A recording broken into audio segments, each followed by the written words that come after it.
Bonjour tout le monde. Au nom du CAGT, je vous souhaite la bienvenue à cette conférence dont le thème est grossesse et les changements émotionnels. Moi, je m'appelle Abdou, je serai votre facilitateur, ainsi que Nadine, qui fait partie de l'Institut du Savoir Montfort, qui sera aussi un panéliste et une coordonnatrice de la recherche de l'Institut.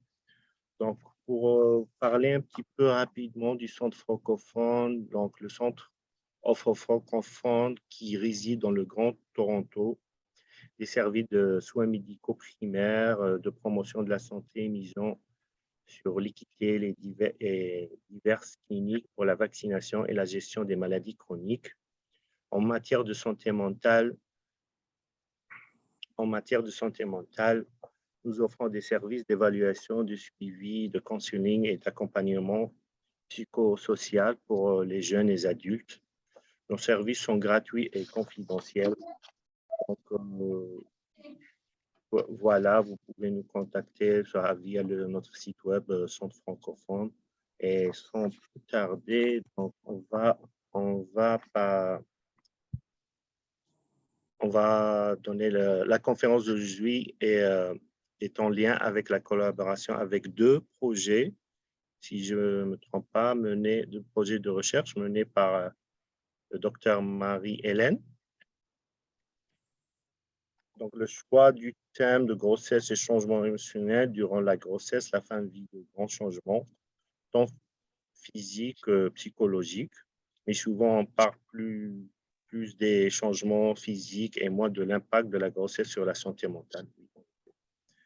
En effet, différents changements émotionnels peuvent survenir pendant la grossesse, mais le but, c'est de savoir à partir de quel moment une femme ou son entourage peuvent s'inquiéter de ces changements-là. Et l'objectif de cette conférence est de répondre à cette question avec un focus particulier sur les femmes immigrantes francophones et noires. Donc, pour commencer, je vais demander à nos panélistes de se présenter. On va commencer par Marie-Hélène. Bonjour tout le monde. Je m'appelle Marie-Hélène Chaumienne. Je suis médecin de famille à l'hôpital Montfort, l'hôpital francophone de l'Ontario, et je fais aussi de la recherche sur les populations noires immigrantes francophones au Canada. Maintenant, je donne la parole à Bernadette. Bernadette. Bonjour à tous, à toutes. Je m'appelle Bernadette Becci, mes pronoms sont elle et elle. Alors, moi, je suis maman de 3 magnifiques enfants. Je suis une sœur, une amie. Je suis aussi doctorante en ce moment à l'Université d'Ottawa. Je fais un doctorat en philosophie féministe et études des genres. Je suis ici en tant que, j'ai raconté un peu mon histoire en tant que quelqu'un qui est passé au travers d'une dépression postpartum. Puis ça me fait plaisir de connecter avec tout le monde, puis de pouvoir faire partie d'une conversation, de ces conversations tellement importantes. Merci. Merci Bernadette. Et la parole à Valérie. Bonjour, mon nom est Dr Valérie Giroux. Je suis psychiatre spécialisée en psychiatrie périnatale, c'est-à-dire la santé mentale des mamans durant la grossesse et en postpartum. Je suis aussi une maman de 2 jeunes enfants. Je suis ici parce que je fais partie du projet de recherche avec les dames que vous avez juste rencontrées à l'instant. Sur la dépression postpartum chez les populations noires au Canada. Ok, merci. Et enfin, je donne la parole à Nadine. Vas-y, Nadine. Bonjour, moi c'est Nadine Ngouaka. Je suis originaire de la République démocratique du Congo. Je suis une maman de 2 enfants, 8 ans et bientôt 6 ans. Et je travaille à l'Institut du Savoir Montfort avec Dr Marie-Hélène Chaumienne en tant que coordonnatrice de projet et je suis heureuse d'être ce jour avec vous et je vais jouer 2 rôles en tant que panéliste et facilitatrice. Merci. Super. Donc, je vous remercie et avant de commencer, je rappelle les consignes. Donc, si vous avez des questions, bien vouloir les écrire dans le chat ou à la fin, quand on ouvre les micros. Donc, veuillez fermer les micros pour l'instant. Et sans trop tarder, je passe la parole au docteur Marie-Hélène. Merci Abdou. Juste peut-être laisser aussi Hélène Archambault qui fait partie de l'équipe. Si tu peux vite fait te présenter, Hélène. Oui, bonjour. Alors, mon nom, c'est Dr. Hélène Archambault de l'Université de Saint-Boniface. Alors, je suis professeure à la faculté d'éducation à la concentration counseling et je m'intéresse, entre autres, à la santé mentale, autant chez les enfants, les adolescents et également chez les femmes en situation de dépression, anxiété. Alors, différentes problématiques. Alors, ça, c'est un de mes axes de recherche. Alors, merci beaucoup. Et au Merci et plaisir. désolé, Hélène. Ah, il n'y a pas de problème. D'accord, ok, parfait. Alors, écoutez, merci toutes d'être là et d'être présents, autant les panélistes que les participantes à ce webinaire. Je pense que c'est très important. Alors, oui, je suis médecin de famille, mais j'ai fait quand même de l'obstétrique pendant au moins 15 ans. Donc, la santé périnatale, je connais, les difficultés des mamans aussi. En général, je m'occupe de la santé maternelle et infantile au Bénin et en Afrique. Mais avec la COVID, ne pouvant plus y aller, j'ai reporté mes intérêts vers les populations noires, immigrantes francophones au Canada. Donc, c'est pour ça, en fait, un peu que je suis là, puis que j'ai trouvé du financement pour ces 2 projets. Ce n'est pas toujours facile. Donc, on voulait surtout, l'objectif aujourd'hui, c'est vraiment de vous sensibiliser à 2 projets qu'on a et qu'on mène à Montfort, mais qui sont à la fois pour l'Ontario, mais aussi pour les femmes à travers le Canada, qui se penche à la fois sur la santé périnatale en général, mais un autre aussi plus particulièrement, et c'est surtout de ça dont on va vous parler aujourd'hui, la santé mentale des femmes au cours de leur grossesse. Ce n'est pas des moments faciles pour les femmes, des fois, de passer à travers des grossesses, même si c'est quelque chose de naturel, c'est quand même quelque chose qui se rajoute à nos tâches journalières, à nos préoccupations journalières. Alors, ce qui a incité ces 2 projets sont essentiellement que la recherche, mais surtout les statistiques, tant au Canada qu'en Europe, nous démontrent que les femmes noires ont plus de complications en période périnatale que les femmes en général. Et ce n'est pas pour vous faire peur, mais je pense que ce qui est important, c'est de le savoir pour qu'on puisse mieux vous servir, mieux répondre aux besoins, puis mieux comprendre qu'est-ce qui se passe. Alors, pour l'instant, tout ce qu'on a vraiment, ce ne sont que des statistiques. Alors, de vous parler ou que vous veniez nous parler pour nous partager vos expériences de façon générale, pendant la période périnatale, prénatale, pendant l'accouchement, votre accueil, comment s'est faite votre interaction avec le système de santé, est-ce qu'on a répondu à vos besoins, est-ce qu'on n'a pas répondu à vos besoins. Ça nous permet de mieux comprendre les statistiques et alors, ça avec les résultats, on est capable de mieux peut-être aiguiller les ministères ou les services de santé pour mieux répondre à vos besoins, mais aussi aider à la formation du personnel de santé qui des fois a besoin d'être peut-être mieux encadré par rapport à vos besoins qui sont spécifiques et à la population noire. Donc ça, c'est une des raisons principales pour la VES, c'est que c'est important que vous parliez, que vous nous disiez qu'est-ce que vous avez vécu, pour qu'on puisse le faire savoir, pour que les choses puissent changer, parce qu'on sait qu'il y a du racisme, on sait qu'il y a des inégalités, et tant qu'on n'en parle pas, les gens ne savent pas qu'il y a un problème et on ne règle pas le problème. Donc, en fait, ce qu'on veut dire, c'est qu'on vous laisse la parole et la parole est à vous. Alors, je vais laisser donc Bernadette parler aussi de son expérience. Donc, à vous la parole à tous.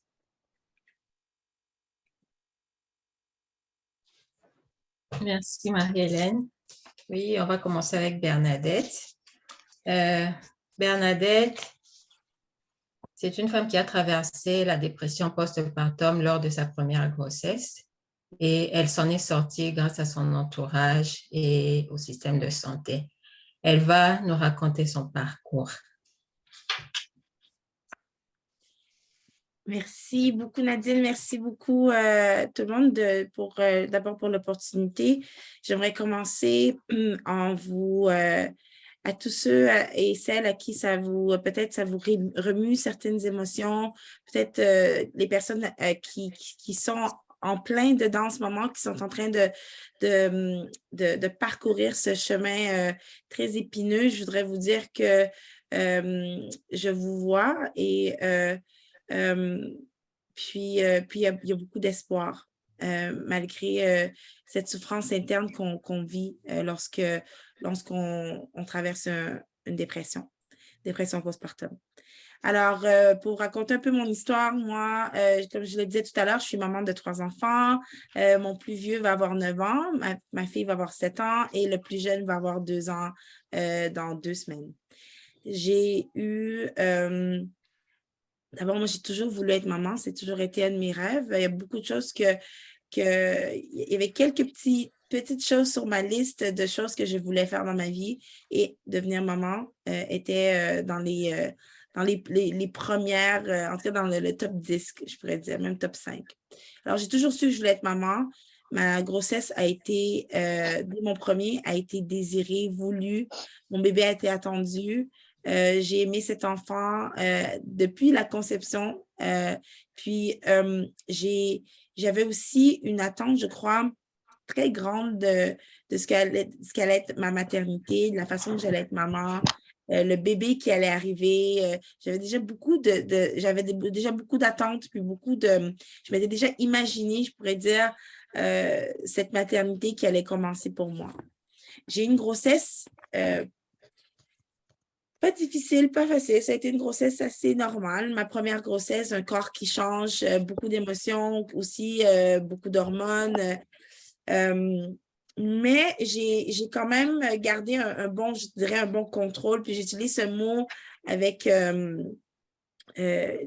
délibérément. Puis aussi, je l'utilise d'une façon très stratégique parce que vous allez comprendre un peu plus tard que moi, je suis quelqu'un un peu dans ma vie qui aime avoir le contrôle sur beaucoup de choses, qui est, je crois, aussi une grande cause pour laquelle je suis tombée en dépression postpartum à la suite de mon accouchement. Alors, j'ai quand même une belle grossesse. J'ai choisi je voulais avoir mon enfant à la maison. Donc, j'ai décidé, après quelques conversations avec mon médecin de famille, de me tourner vers des sages-femmes. Puis, j'ai décidé d'avoir un accouchement à la maison entouré de ma famille puis du papa de mes enfants. Alors, l'accouchement ne s'est pas passé comme prévu ou comme je l'imaginais ou comme on l'imaginait. On a dû transférer à l'hôpital. Après plusieurs jours de travail, j'avais été testée à ce moment-là GBA positive. Alors, j'avais déjà perdu mes os depuis plus de 12 heures. Il fallait aller à l'hôpital parce qu'on avait un peu peur des risques d'infection. Puis, j'étais aussi épuisée. Ça faisait 3 jours que j'étais en travail. Je n'avais pas bien dormi. Alors, déjà là, moi, je crois que c'était un peu le début vers l'ascension, vers la dépression pour moi, parce que lorsque j'ai quitté ce qui pour moi était un peu mon cocon, puis l'endroit qui était sécuritaire pour moi, lorsque j'ai quitté cet endroit pour me retrouver à l'hôpital, puis je me retrouvais dans mon plan B ou C ou même D, un plan que je ne m'imaginais pas. J'ai déjà senti comme si j'avais déjà perdu beaucoup du contrôle que j'avais sur cette grossesse puis sur cet accouchement. Alors, on s'est retrouvés à l'hôpital, puis on pensait toujours pouvoir réussir à avoir un accouchement vaginal. Puis une chose amène à une autre, puis finalement, on se fait appeler à une césarienne d'urgence. Lorsque mon bébé est né, il y a eu quelques complications, donc ils ont dû prendre le bébé. Donc, je l'ai vu à peine quelques secondes, ils ont pris le bébé. Ce que je vois, c'est qu'on me dit qu'il y a de la difficulté à respirer, il était branché de tous côtés, puis on l'a pris avec, les médecins l'ont pris avec eux, l'ont amené aux soins intensifs. Donc, on l'a séparé de moi. Lorsque je suis arrivée dans ma chambre, on m'a dit qu'il devait passer quelques jours de ce côté-là parce que, justement, ils avaient besoin de faire quelques examens pour s'assurer que tout allait bien. Alors là, ça fait plusieurs événements qui s'enchaînent, qui font que, bon, d'abord, il y a eu le deuil de cet accouchement vaginal que je voulais avoir, le deuil de l'accouchement à la maison que je voulais avoir. Ensuite, dès que mon bébé naît, j'ai à peine quelques secondes avec lui, puis on le prend, qui a été un traumatisme avec moi, la peur qui s'est installée en moi. Même si on m'a rassurée, non, ça va. C'était l'histoire aussi où cette séparation, quand même assez choquante, assez traumatisante, immédiate. Sur les médias, cet enfant, je l'ai vécu, je l'ai porté, je l'ai senti, on s'est senti, lui et moi, depuis les derniers 9 mois. C'est la première nuit où est-ce qu'il arrive, où est-ce qu'on doit être séparés. Alors, pour moi, ça a été quand même un traumatisme. Et pour quelqu'un qui, comme je l'ai dit tout à l'heure, aime avoir le contrôle sur plusieurs choses, j'étais déçue. À partir de ce moment-là, j'étais déçue de moi-même.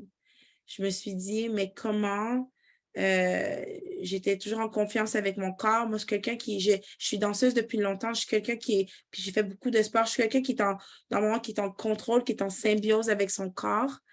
Puis, pour cette fois-ci, j'avais tellement besoin d'être en symbiose avec mon corps. Et alors, de la façon que ça jouait dans ma tête, c'était comme si je m'étais déçue moi-même, puis j'avais déçu aussi mon bébé, mis sa vie en danger. J'avais peut-être déçu aussi les gens autour de moi. C'est de la façon que je l'ai vécu.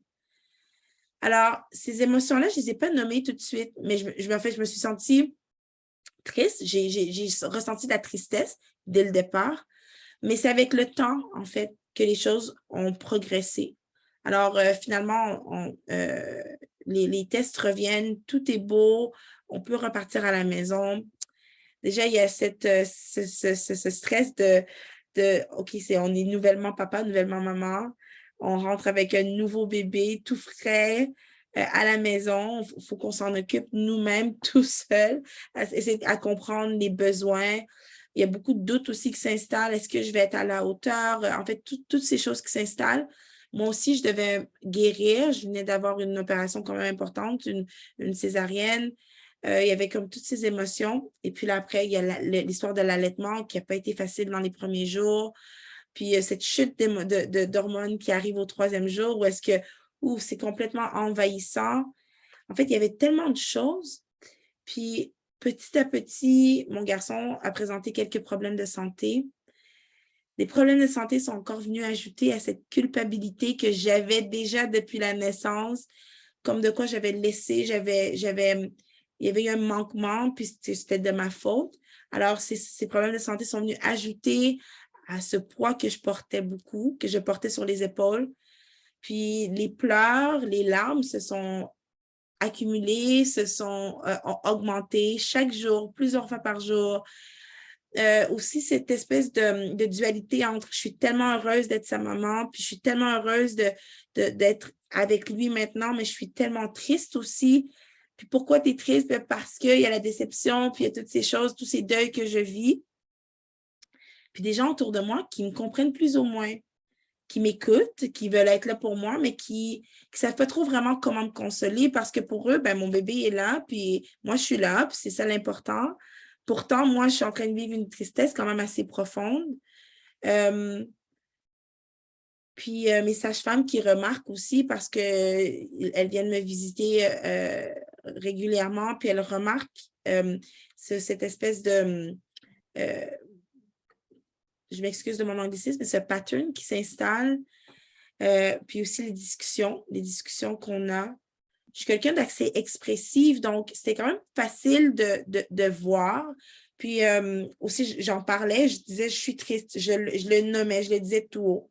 Mais maintenant, c'est à savoir, OK, lorsqu'on remarque que la tristesse, c'est plus seulement dans les premiers jours après l'accouchement, donc ce 4e trimestre qui s'installe, puis que la tristesse, OK, oui, il y a souvent un changement, il y a un peu un baby blues, comme on le nomme, où il y a un shift. Les mots en français ne sortent pas aujourd'hui, mais c'est différent, il y a une vague, une montagne russe d'émotions qui s'installe. Ben, ma montagne russe à moi est en marche, mais pendant très longtemps. Alors, c'est de là qu'on a finalement pu nommer, puis dire, OK, alors toi, ce n'est pas nécessairement un baby blues que tu vis, mais plutôt une dépression, une fatigue émotionnelle assez violente et assez prominente. Puis, la discussion, la conversation à ce moment-là est différente. Donc, c'est comme ça que j'ai vécu ma dépression postpartum qui, je dirais selon moi, pas selon moi, mais avec mon expérience, n'a pas duré, a pas duré des années. Il y a quand même eu une amélioration après quelques mois. Donc, je me suis fait, donc mes sages-femmes ont terminé parce qu'il y a 6 semaines de suivi. Moi, on m'a suivi un peu plus longtemps, justement à cause de cette fameuse dépression. Ensuite, j'ai été retransférée à mon médecin de famille qui tout de suite a remarqué, lorsque je suis entrée dans son bureau, a tout de suite remarqué avec le changement un peu d'attitude, avec une personne qui ne me ressemblait pas trop, qui est un peu l'ombre de moi-même. Alors, on a pu le nommer assez rapidement. Dans mon cas à moi, j'ai pu parler justement avec des professionnels de la santé. J'avais aussi mon village, donc famille, le papa des enfants et tout le monde qui me soutenait.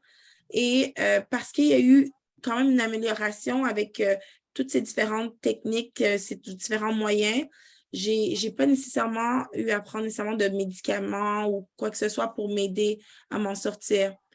Mais il a fallu avoir un support puis un suivi assez près pour s'assurer que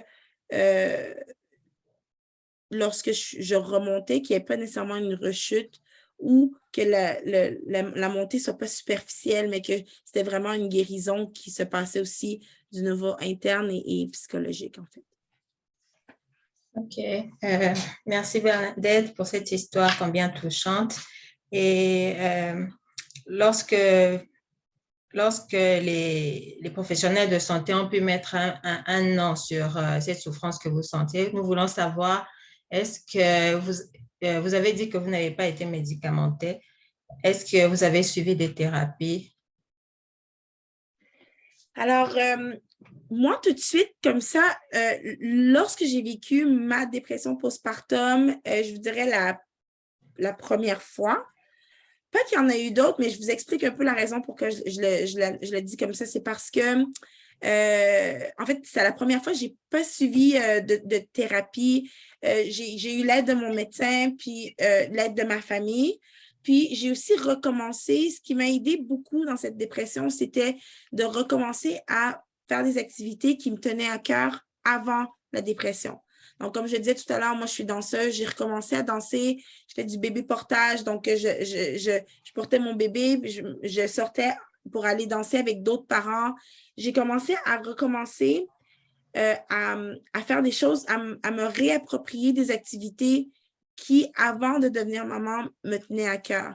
Quelque chose que j'ai décidé ou que je n'arrivais plus à faire lorsque je voyais seulement du noir, lorsque je broyais du noir. Alors, déjà là, il y a eu une amélioration dans ce désir de vouloir m'en sortir ou de vouloir retrouver certaines choses qui me semblaient un peu familières. Alors, dans mon parcours à moi, dans mon expérience à moi, c'est de me réapproprier ces activités, de me réapproprier ces événements, de sortir, de voir des amis, de laisser des amis venir à moi qui m'ont permis de pouvoir avancer. La raison pour laquelle je disais ma première dépression tout à l'heure, c'est parce que je me suis rendu compte que la dépression a quand même laissé des traces, même si je ne l'ai pas vécu de la même façon à mon deuxième accouchement puis à mon troisième accouchement.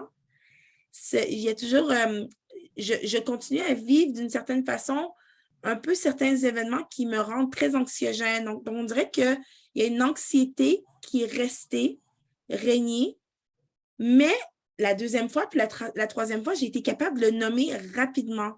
Alors, je fais ça parce que je me sens comme ça. Je fais ça parce qu'en fait, cette situation me rend très anxieuse. Alors, voilà pourquoi. Puis, je pouvais même le remonter à l'événement déclencheur, pourquoi, comment et tout. Alors, la deuxième fois, puis la troisième fois, je me suis assurée de m'armer justement avec une thérapeute, pas nécessairement seulement pour ma dépression postpartum ou pour comment je peux dire, ces actions que je pose lorsque je deviens très anxieuse, mais en général, pour ma maternité, mais aussi pour toutes les choses dans ma vie qui ont ajouté, qui ont mené à peut-être provoquer cette dépression. Je parlais tout à l'heure de quelqu'un qui aime beaucoup le contrôle, qui aime avoir les choses faites d'une certaine façon. Bien, ça vient de quelque part, moi, dans mon cheminement personnel, dans mon éducation familiale, dans la façon dont je vois les choses, dans la façon dont je reproduis les choses. Donc, cette pression que je me suis mise à moi-même, puis le fait que selon moi, j'avais manqué, puis j'avais déçu mon enfant parce que je ne l'ai pas accouché de la façon dont je voulais l'accoucher, parce qu'on l'a emmené à cause de ses problèmes de santé, ça vient de quelque part. Alors, c'est un travail aussi à faire dans mon cheminement en moi que j'ai décidé d'entreprendre après, je dirais, après, lorsque j'ai eu mon deuxième enfant, lorsque j'ai ma fille, puis que je continue encore à faire maintenant. OK, merci. Et comment le papa de vos enfants a vécu ce parcours de dépression? Ça a été très difficile pour lui. Ça a été extrêmement difficile pour lui. C'était la première fois de sa vie qu'il me voyait. Notre dynamique, c'était toujours, malgré qu'on est tous les deux des gens qui vivent leurs émotions de très près, jusqu'à maintenant, dans notre relation, à ce moment-là, j'étais toujours celle qui, OK, on se ressaisit, ça va aller, on continue. Alors, c'était toujours moi. Pour une fois, dans notre couple, c'était la première fois où est-ce que j'avais pas l'énergie, j'avais une fatigue générale, puis j'avais plus les mots pour dire oui, on remonte, puis ça va aller. À ce moment-là, j'avais envie, puis je devais m'appuyer sur son aide à lui, puis son espoir à lui, parce que moi, il m'en restait plus vraiment à l'intérieur de moi. Ce qui a été difficile pour lui.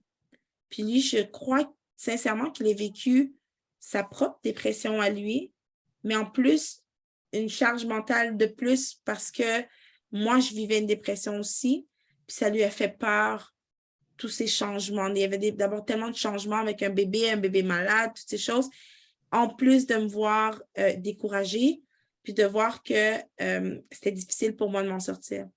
Une autre chose aussi, c'est que la dépression se manifeste de façon très différente d'une maman à une autre. On pourrait s'asseoir tout le monde ensemble ici puis dire, moi, j'ai vécu une dépression postpartum, toi aussi, toi aussi, toi aussi. OK, moi, c'est comme ça que je l'ai vécu. Oh, moi, c'est vraiment de cette façon que je l'ai vécu. Moi, la façon que je l'ai vécu, c'est j'ai mis toute mon énergie, mon attention, mon amour, mon temps, tout ce que j'avais à l'intérieur de moi, toute l'énergie que j'avais à l'intérieur de moi était concentrée sur ce bébé. Alors, moi, j'ai tout oublié autour de moi. Mon ancien mari, parce qu'avec le papa, on est maintenant séparés, pas qu'il n'existait plus, mais toute mon attention était concentrée sur cet enfant. Alors, peut-être avoir à négliger même comment il se sentait ou de l'entendre, mais d'être incapable de lui venir en aide parce que moi-même, je ne savais même pas comment m'aider. Puis de tout mettre sur ce bébé, de concentrer mon énergie sur cet enfant. Alors, c'était de la façon dont ma dépression s'est passée. Puis de son côté, à lui aussi, ça a été extrêmement difficile. C'est un fardeau de plus de me voir dans cette situation. OK. Comment vous sentez-vous aujourd'hui? Aujourd'hui, je vis d'autres défis. Il y a d'autres défis qui se passent aujourd'hui. Alors, si on me demande aujourd'hui comment je vais, je dis, ça peut aller. Ça va rapidement. C'est ça que je dis aux gens, ça va rapidement. Mais en ce qui concerne ma dépression, la dépression postpartum, je vais vraiment le faire la différence parce qu'il y a une différence entre une dépression postpartum puis une dépression que des gens peuvent vivre de façon saisonnière ou peu importe chronique. Ma dépression postpartum, je crois qu'elle est sous contrôle ou a disparu, mais je crois que cette anxiété règne toujours quelque part en moi. Ce désir de vouloir contrôler, ce désir de vouloir, de toujours se poser la question, cette manie de toujours poser la question, est-ce que j'en fais assez, est-ce que j'en fais pas assez, est-ce que mes enfants, est-ce que ça va aller? Lorsque les problèmes de santé reviennent, OK, c'est peut-être de ma faute. Cette anxiété que je vis depuis mon premier enfant, c'est comme multiplié par enfant, puis m'habite toujours. Alors maintenant, c'est de savoir, est-ce que je suis en contrôle? Est-ce que je suis en contrôle de cette émotion ou cette émotion a complètement pris le contrôle sur moi et sur mes actions et sur mes pensées? Alors, je pense que en ce moment, ça va. Mais il y a quand même, comment je pourrais dire, je le mentionne, je le nomme, je le redis. Je pense que, selon moi, ma dépression postpartum s'éteint, mais a laissé quand même des traces et des séquelles mentales et physiques sur la façon dont je vis ma maternité, puis j'analyse certains des scénarios qui se passent dans ma vie. Merci de demander. Bernadette, pourquoi vous avez accepté de parler aujourd'hui? Parce que c'est une conversation tellement importante, parce que dans nos communautés, c'est une conversation qui est taboue. La femme noire est forte. La femme noire est forte, puis ça, je ne le mettrai jamais de côté. Je le dis haut et fort, mais la femme noire est forte, mais aussi vulnérable. Elle a aussi besoin de montrer sa vulnérabilité, de dire qu'elle pleure plusieurs fois par jour, de dire qu'elle a besoin d'aide, de dire qu'elle a des pensées qui sont difficiles à gérer dans sa tête, que c'est difficile de gérer plusieurs enfants en même temps, qu'elle a besoin d'aide, qu'elle a besoin que la communauté vienne l'aider plus, puis que la communauté le fasse sans jugement. La femme noire en a besoin. Culturellement, c'est une conversation. Culturellement, là, il y a un pluriel parce qu'il y a plusieurs cultures dans les différentes communautés noires, mais globalement, on a besoin de briser ces barrières. En ce moment, c'est extrêmement difficile d'avoir cette conversation dans nos communautés. Je me souviens, ma mère qui vient à chacune de mes grossesses, à chacun de mes accouchements, puis qui est là pour m'épauler, puis m'appuyer, puis m'aider, s'occuper de moi pour que je puisse revenir, puis que mon corps puisse guérir de tous ces accouchements. Lorsque j'ai eu ma dépression avec Khalil, mon garçon, ma mère était complètement... elle ne savait pas quoi faire, elle ne savait pas quoi dire, elle ne savait pas comment m'aider.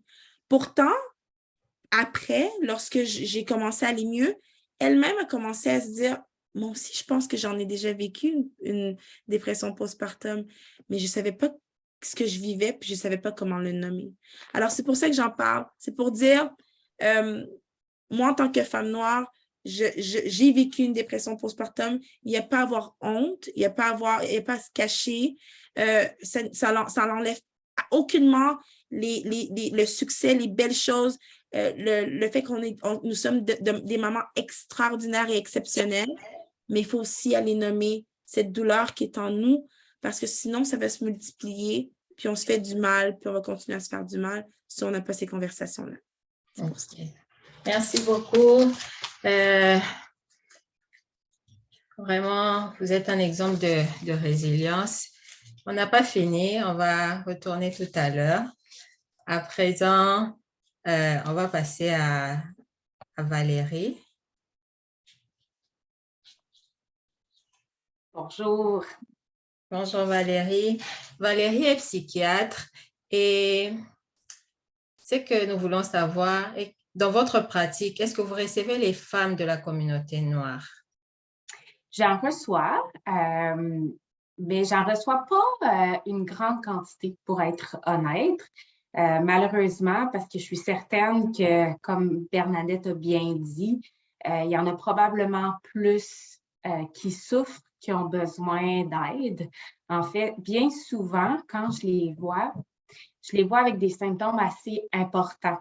Puis même jumelés souvent avec la psychose. Je vois peut-être des fois plus de psychose de postpartum, ce qui est une autre entité différente que, dans le fond, des femmes avec la psychose, avec la dépression postpartum, là. Puis l'incidence est beaucoup moindre de psychose postpartum versus de dépression, ce qui veut dire qu'il y a moins de consultations qui sont faites là, pour ces dames-là, alors que certainement, ils ont une prévalence qui est aussi grande, sinon plus, de dépression postpartum. OK. Et ça fait un bon moment que nous sommes en train de parler de la dépression postpartum, mais est-ce que vous pouvez nous dire de quoi il s'agit exactement? La dépression postpartum, ça touche entre 10 et 20% des femmes. Puis, si les symptômes ont commencé durant la grossesse, en fait, souvent, ça s'exacerbe en postpartum. C'est quelque chose, la dépression postpartum, c'est un diagnostic qui chez les femmes, va arriver plus souvent dans les 3 premiers mois après avoir accouché.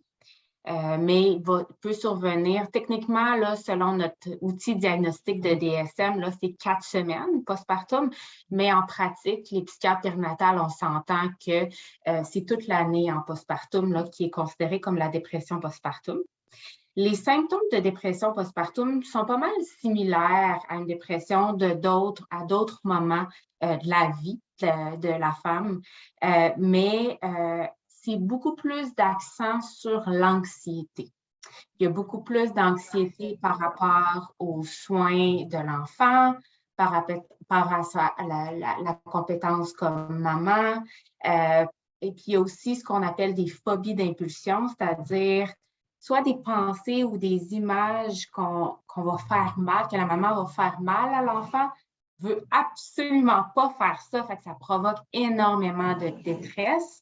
Puis les dames, ils ont honte de ça, avoir ces pensées-là, mais c'est comme, c'est plus fort qu'elles, finalement. Ça peut venir avec des idées suicidaires, ça peut venir avec des symptômes de psychose quand ça devient plus sévère dans le temps. Donc, c'est pas mal les symptômes qu'on retrouve là, pour la dépression postpartum, qui est très différent du baby blues, qui, lui, touche 50 à 85% des femmes après l'accouchement, qui va se présenter dans les premiers jours après l'accouchement jusqu'à 4 semaines et qui les dames vont être plus émotives pour tout et rien, pleurer pour toutes sortes de raisons, mais c'est le temps qui va aider à améliorer les choses. Puis le manque de sommeil est lié à ça, mais c'est surtout la drop d'hormones la chute, pardon, en anglicisme, d'hormones qui va causer ça. Versus la dépression postpartum, qui n'est pas un continuum, mais vraiment une entité en soi. C'est vraiment là, des symptômes de dépression, tristesse, beaucoup d'anxiété, comme je disais auparavant, des changements au niveau du sommeil, diminution du sommeil ou augmentation du sommeil. Donc, diminution du sommeil qui n'est pas liée avec l'enfant qui ne dort pas, là, mais plus diminution du sommeil quand un bébé dort, ben, la maman ne sera pas capable d'avoir de la difficulté à s'endormir ou à rester endormie. Une diminution ou va dormir plus.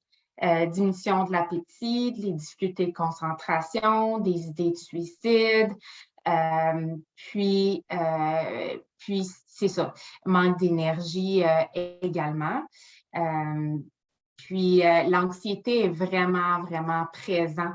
Il peut y avoir de la culpabilité, de la honte aussi qui est jumelée à ça. Donc, des symptômes assez clés. Pour la femme noire, ce que je vois le plus souvent, c'est aussi beaucoup de symptômes que nous, on appelle des symptômes somatiques associés, c'est-à-dire des douleurs au ventre, d'autres maux finalement physiques, là, des douleurs ou des nausées, des symptômes un peu plus physiques qui vont être associés au début. Puis encore là, un peu comme Bernadette disait, c'est pas nécessairement quelque chose qui est tabou, la dépression postpartum. Puis souvent, ben, à ce moment-là, quand c'est la dépression, si c'est tabou, souvent, ben, il va y avoir des symptômes physiques qui vont apparaître avant d'être capable de nommer que des symptômes là, un peu plus émotionnels. OK. Et est-ce qu'il y a des conséquences sur l'enfant? Bien, c'est sûr que, dans le fond, on a les extrêmes. Hein? Il y a certaines mamans qui vont être tellement prises dans leur détresse, autant la tristesse que prises dans leur anxiété ou le focus sur les difficultés qu'elles ont, par exemple, à l'allaitement ou d'autres difficultés qui vont avoir comme moins d'énergie ou moins de concentration ou moins d'intérêt pour le lien avec l'enfant, même si elles ont voulu cet enfant-là plus que tout. Mais il y en a d'autres, il y en a que le lien va diminuer avec l'enfant, puis que ça va devenir juste comme répondre aux besoins, manger, dormir, besoin d'être au chaud, tout ça, que ça va être. Mais le besoin l'interaction avec le bébé, le lien avec le bébé va être comme diminué. Il y en a d'autres, par exemple, puis il y en a aussi qui vont sentir des fois de la colère envers l'enfant ou, des émotions un peu plus négatives qui vont aussi nuire au lien avec eux, puis donner avec l'enfant, puis un désintérêt envers l'enfant. Il y en a d'autres qui vont, comme Bernadette a bien décrit, qui vont plus être hyper attachés à l'enfant, comme focusser là-dessus, comme pour, peut-être par culpabilité de pas être capable de se sentir aussi triste puis d'avoir peur de l'impact que ça peut avoir sur l'enfant. Fait qu'ils vont comme focusser leur attention sur le bébé à ce moment-là, au détriment de toutes les autres choses qui sont, puis même au détriment de prendre soin d'eux puis des autres personnes qui sont autour d'eux. Il y en a d'autres qui ne vont pas nécessairement avoir d'impact au niveau du lien avec l'enfant. Donc, c'est vraiment variable d'une personne à l'autre. C'est variable aussi en fonction de la personnalité qu'on a. Puis, c'est en fonction aussi variable de la sévérité des symptômes. OK. Et quelles sont les différentes options de traitement? Les différentes options de traitement, la première étape, c'est de parler de c'est quoi la dépression postpartum, les symptômes, puis de parler aussi avec la personne de support, le conjoint, de c'est quoi la dépression postpartum. Donc, la psychoéducation, c'est la première étape. La deuxième étape, en fait, ça peut commencer à augmenter l'exercice, prendre soin de soi. De s'assurer de manger comme 3 repas par jour. Donc, des non pharmacologiques, une approche non pharmacologique d'abord. La psychothérapie va être très utile. La psychothérapie, il y a certaines psychothérapies qui sont sur diminuer les symptômes anxieux et les symptômes dépressifs. Il y en a d'autres qui vont s'attarder à ces symptômes-là, plus au lien parent-enfant. Qui va diminuer indirectement les symptômes anxio-dépressifs. Puis, il y a également la médication. Dépendamment de la sévérité des symptômes dépressifs et anxieux, si on va dans des symptômes qui sont modérés à sévères, la médication peut devenir comme nécessaire, mais bien sûr en combinaison avec la psychothérapie. C'est vraiment important la psychothérapie à cette étape de vie-là parce qu'il y a tellement de changements dans l'identité de la femme, puis tellement aussi d'impact au niveau relationnel, puis d'augmenter, par exemple, avec la psychothérapie, augmenter le support que la dame a est vraiment nécessaire, que la psychothérapie prend une place super importante là, pour le traitement de la dépression postpartum. OK. Et comme tout à l'heure, vous venez de parler de la psychose puerpérale, est-ce qu'on peut savoir si c'est un continuum de la dépression postpartum ou non? Ce n'est pas un continuum de la dépression postpartum. La dépression postpartum peut, si elle est sévère, venir avec des symptômes de psychose, c'est-à-dire entendre des voix, voir des choses que d'autres personnes ne voient pas ou avoir des pensées qui sont hors de la réalité. Mais la psychose de postpartum, c'est vraiment une entité à part. C'est quelque chose qui arrive chez 1 sur 1000 mamans qui accouchent. C'est quelque chose, c'est une entité un diagnostic qui survient là, dans les 8 premières semaines après avoir accouché. Bien souvent, là, dans la première semaine, ça se présente avec la confusion, avec entendre des hallucinations, entendre des voix auditives, visuelles, de différents sens, finalement, des hallucinations. Ça vient aussi avec des idées délirantes. En fait, le cerveau qui joue des tours, qui imagine des choses qui sont hors de la réalité. Puis ça vient aussi avec un risque suicidaire et un risque infanticidaire qui est très élevé. Puis c'est une urgence autant psychiatrique qu'obstétricale qui a besoin d'une évaluation psychiatrique et d'une admission dans ces cas-là. Alors que la dépression postpartum, c'est quelque chose qui peut se traiter facilement, soit avec la psychothérapie en clinique externe ou avec la médication en clinique externe qui parfois nécessite l'hospitalisation, mais ne va pas nécessairement pour la plupart du temps, non. Est-ce, comme pensent certaines personnes, est-ce une malédiction ou c'est une cause médicale connue? La psychose puerpérale. C'est une cause médicale connue. Ben, en fait, une cause médicale, quand je dis, c'est une maladie du cerveau qu'on étudie encore qu'est-ce qui le cause, cette maladie, mais c'est vraiment une maladie du cerveau. OK. Et pour terminer, Valérie, on a dit tout à l'heure que les immigrants n'utilisent pas les services qui sont mis à leur disposition, les services de santé mentale qui sont mis à leur disposition. Est-ce que vous connaissez ces ressources? Parce que peut-être c'est aussi un manque de connaissances.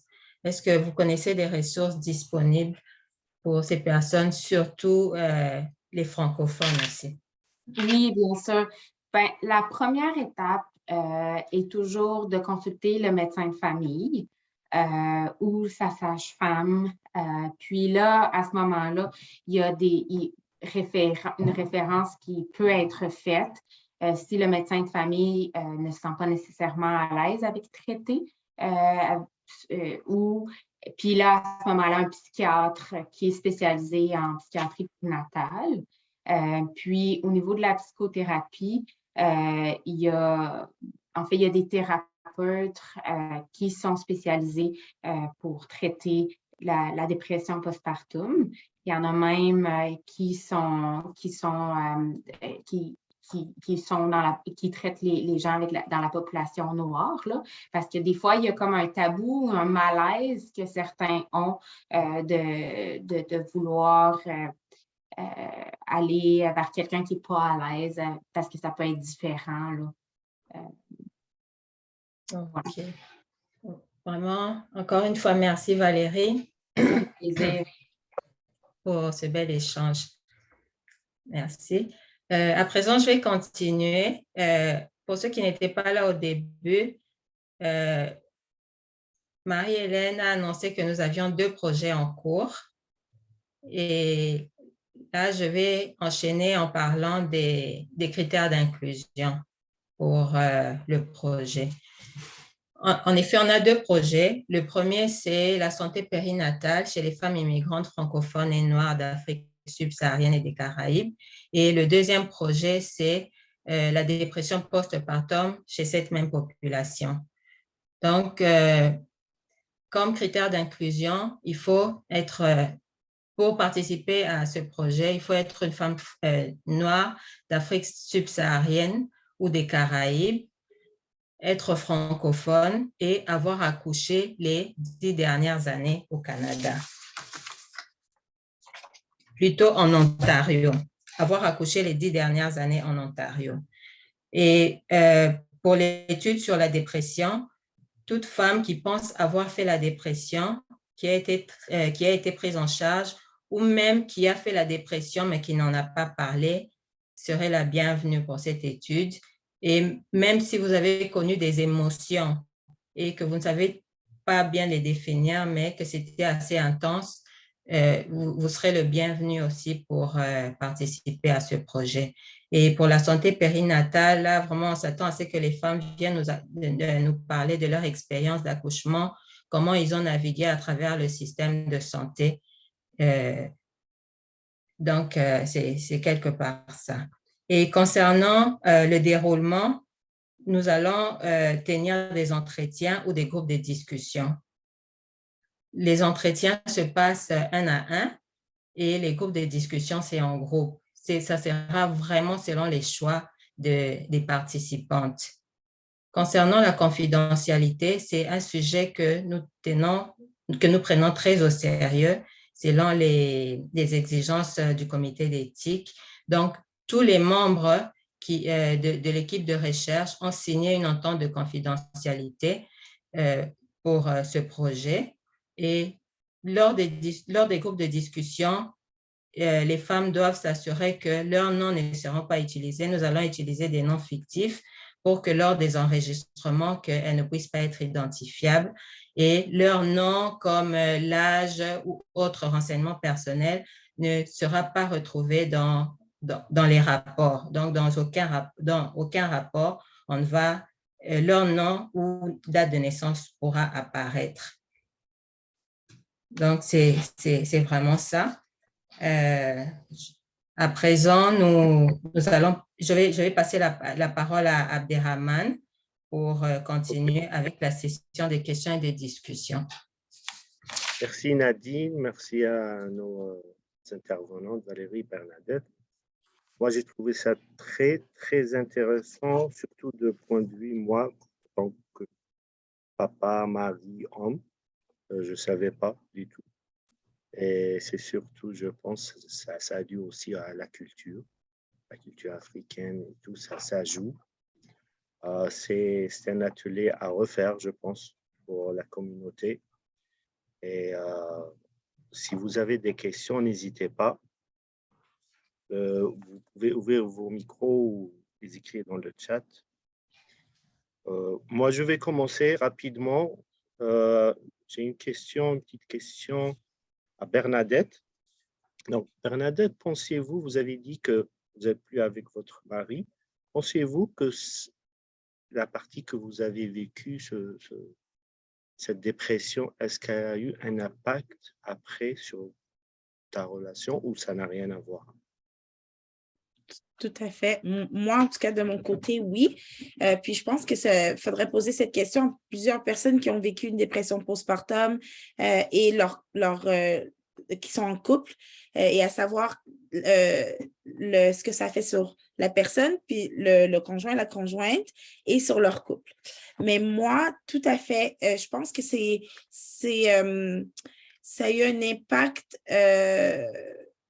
Ça a eu un impact. Puis comme je vous disais tout à l'heure, ma dépression, je crois qu'elle est partie, mais après chaque enfant, mon anxiété est quand même restée.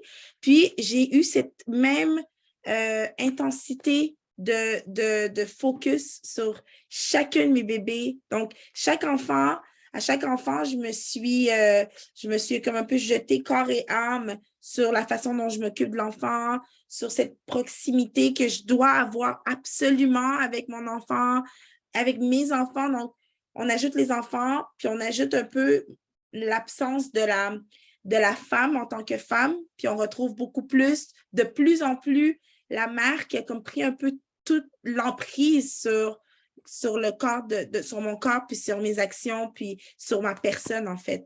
Alors, je crois à 100%, sans dire que c'est la seule raison, mais je pense que ce manque où il y a un apprentissage pour moi à faire au niveau de reconnaître la maman, mais de reconnaître aussi la femme qui est toujours en moi, mais qui a été difficile de marier lorsque je suis devenue maman.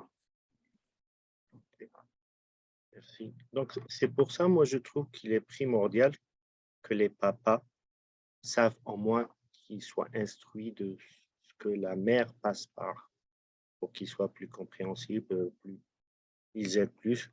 Je pense que je suis passé par là, mais je ne savais pas.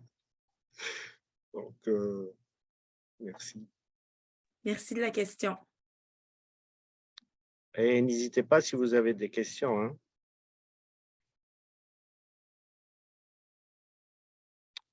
Sinon, pour le programme, est-ce que c'est ouvert ou il y a une période pour comment on doit faire pour les femmes? Est-ce qu'ils doivent s'inscrire sur les sites ou qu'est-ce qu'il faut faire?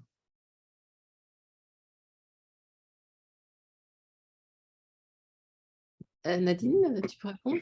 En fait, donc, pour ceux qui n'étaient pas là au départ, on a vraiment besoin que les mamans nous parlent pour qu'on puisse, qu'il y ait des changements qui puissent se faire au niveau de l'offre des services et du système de santé, parce qu'on pense qu'il y a une discordance entre vos besoins puisqu'on offre aussi.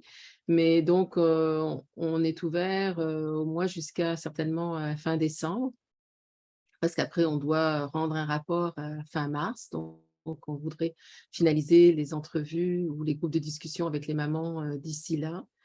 Alors, il faut, vous pouvez soit passer par Abderrahmane si vous êtes intéressé, puis vous avez ses coordonnées, puis qui pourra envoyer ça à Nadine, qui pourra ensuite prendre contact avec vous.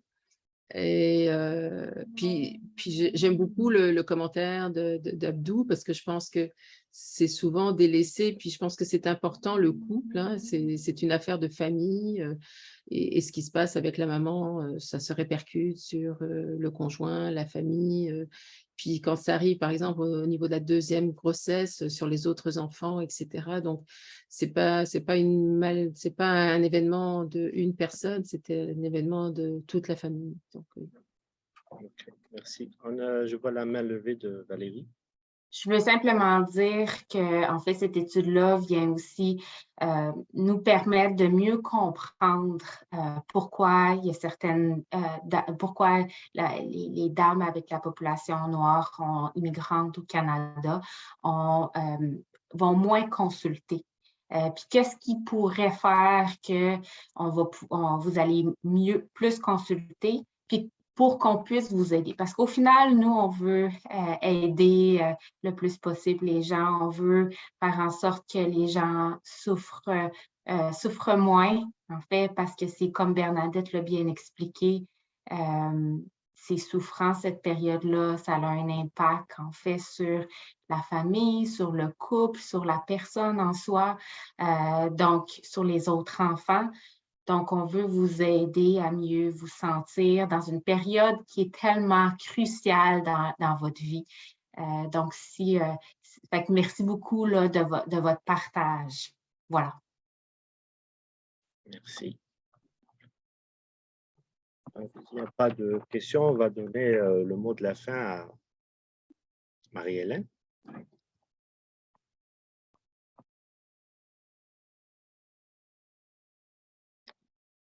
C'est sur mute.